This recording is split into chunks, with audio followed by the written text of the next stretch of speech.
आज हम हमज़ाद मसावत में अमली काम वाला हिस्सा हल करने जा रहे हैं। अमली काम का यहाँ हल कीजिए मिसाल नंबर 2 में हल करके बताया हुआ है, लेकिन ये जो बॉक्स खाली छोड़े गए हैं इन बॉक्स को हमको भरना है। जब भी अमली काम को मुकम्मल करना होता है तो इसमें एक बात का ख़ास ख्याल रखें आप लोग कि ये जो भी बॉक्स है ये ज़्यादा काम को कम करके बताया गया है। अब यहाँ पर कुछ हिसाब हमको अपने तौर से करके डायरेक्ट लिखना पड़ता है, तो वो जो गायब किया गया हिस्सा है उसको समझना ज़रूरी होता है।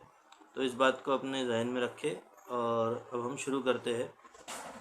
यहाँ पहली मसावत ली हुई है 3x जमा 2y बराबर 29।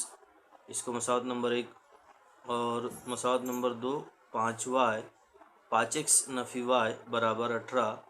यह है मसावत नंबर 2। अब यहाँ अगर हम देखें तो y का ज़रीब 2 है और यहाँ 1 है। अगर हम इस मसावत को 2 से ज़र्ब कर दें जैसा कि यहाँ उसने बताया है तो दोनों के ज़रीब यकसा हो जाएंगे। तो यही अमल यहाँ करके बताया है। तो इसके ये जो तीनों अरकान हैं सबको 2 से ज़र्ब करना है, यानी यहाँ के जो बॉक्स है इसमें हम 2 से ज़र्ब का अमल कर रहे हैं। ये 2 से ज़र्ब की। अब यहाँ ज़र्ब हो गया 5 दूनी 10, यहाँ ज़र्ब हो गया 2y और यहाँ का उसने हमको दिया है कि करो, तो 18 दूनी 36, ये 36 हमने लिख दी। अब आगे मसावत नंबर 3 कहा, ये मसावत और मसावत नंबर 1 इन दोनों को हम जमा करेंगे। जैसा कि इससे पहले मैं उसूल समझा चुका हूँ, ज़रीब अगर यकसा हो तो अलामतों का कायदा है कि अलामतें अगर मुखालिफ हो तो जमा का अमल करते हैं, इसलिए उसने यहाँ जमा लिखा है।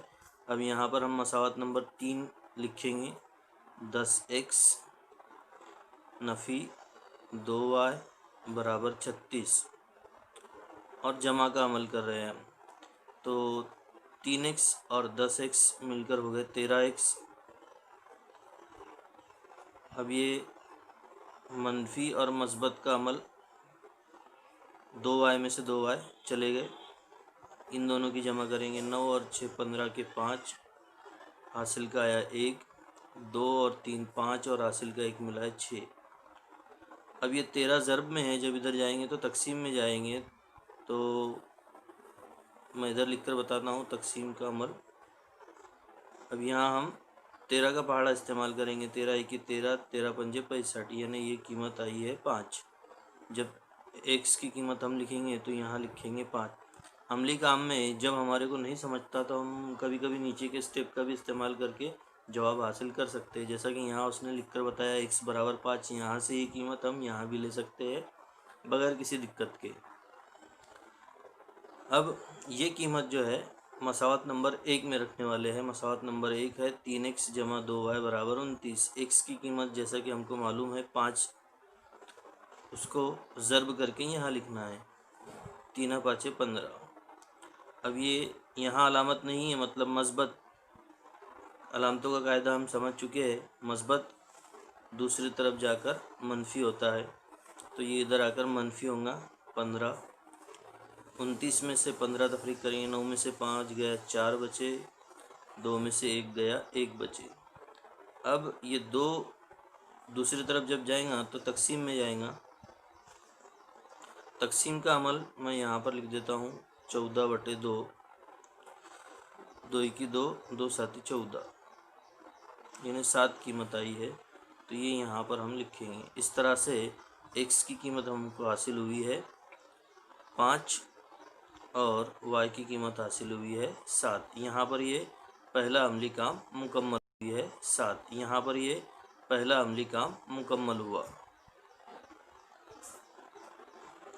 अब आगे जो है हम मश्क का हिस्सा हल करने वाले हैं। मश्की सेट 1.1, जिसमें हम सवाल नंबर 1 हल करेंगे। दर्ज झेल अमली काम पूरा करते हुए हमज़ाद मसावतें हल कीजिए। तो ये हमको उसी तरह से पूरा करना है जिस तरह से हमने पिछली मिसाल हल किए थे। चलिए शुरू करते हैं। मसवात नंबर 1 5x जमा 3y बराबर 9। मसवात नंबर 2 2x नफी 3y बराबर 12। अब यहाँ अगर हम देखें तो y के ज़रीब यकसा है, कोई अमल करने की ज़रूरत नहीं, ज़र्ब वगैरह, सीधा दोनों मसावत को एक के नीचे एक लिखेंगे। अलामतें अलग अलग है इसलिए जमा करेंगे, जैसा कि यहाँ लिखा हुआ है, लिख दिए। अब यहाँ 5 और 2 7 हो गए। ये मस्बत 3y में से मनफी 3y चला गया। 9 और 12 हो गए 21। अब ये 7 जब दूसरी तरफ जाएगा तो तकसीम में जाएगा। 21/7, 7 का पहाड़ा, 7 1 7, 7 3 21। x की कीमत हासिल होगी 3। अब ये कीमत जो है हम किसी भी मसावत में रख सकते हैं, जैसा कि उसने यहाँ मसावत नंबर 1 लिया है। तो x की कीमत हमने ये जो निकाले 3 वो यहाँ रखेंगे। अब ये ज़र्ब करना है, 3 5 15, और ये दूसरी तरफ जाएगा तो मनफी होगा। तो यहाँ डायरेक्ट हम लिख रहे हैं एक स्टेप कम करके, ज़र्ब डायरेक्ट किया और दूसरी तरफ भेज दिए। तफरीक का अमल है, ये 9 छोटा है और 15 बड़ा है। तो जैसा कि इससे पहले वाले हिस्से में बता चुका हूँ कि बड़े में से छोटा तफरीक करना है और अलामत बड़े वाले की देना है, इसलिए अलामत नफ़ी होंगी। 15 में से 9 गए तो 6 बचे। अब ये 3 जो है जब दूसरी तरफ जाएगा तो तकसीम में जाएगा। 3 की 3, 3 दूनी 6। तो इस तरह से हमको हल हासिल हुआ। x की कीमत 3 और y की कीमत नफ़ी 2।